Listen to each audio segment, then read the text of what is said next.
4:14. He's a 10th off, but only ran 269 miles an hour. That car did not run the last 800 feet. Tony coming in from the top rope here. All right.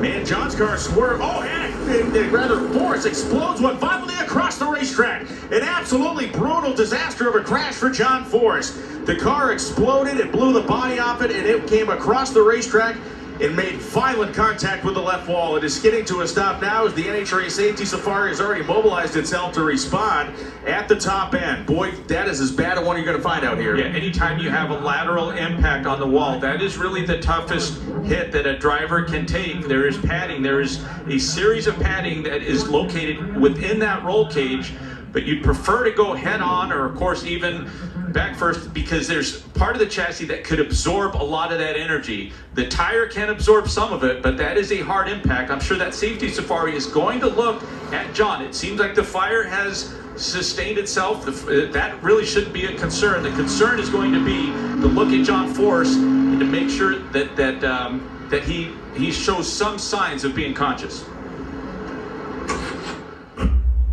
I think it's important to point out that John had control of this car when it was spinning the tires. It was sashaying back and forth, but there are a couple of things that really stick out. The explosion happens right at the finish line. There's no parachute deployed by the driver at the finish line. There is a safety shutoff system. There's no parachute deployed at a quarter of a mile. And of course, during the explosion, it really limited the driver's view. It appeared to be a chance that John, even after the explosion, after it goes to the right, could have controlled the car to head into the sand trap. However, without that visual, he wasn't able to drive the car.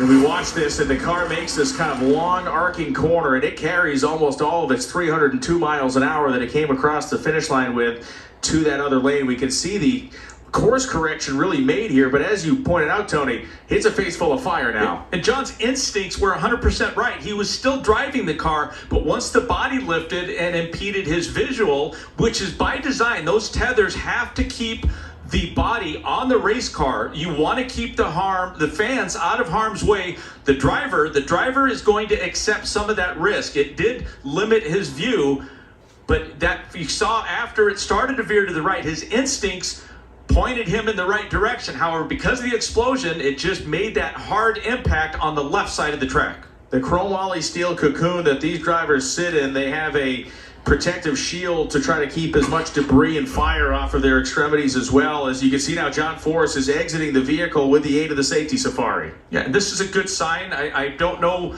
whether or not he lost consciousness. However, this is a good sign. They need to get him out of the car. They instantly need to put him on a board, keep his physical movement to a minimum.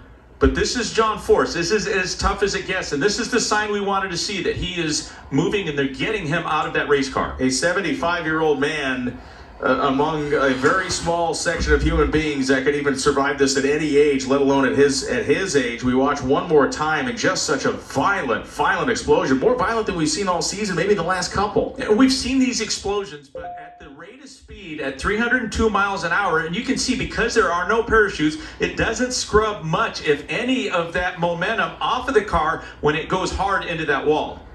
And you can see that massive rear Goodyear slick. And again, the speed still being carried by the car because the body was tethered. It acted almost as a parachute effect to nearly lift the entire thing and float it in the air. We can continue to follow the progress here of the NHRA Safety Safari as they have now gotten John on a stretcher, and will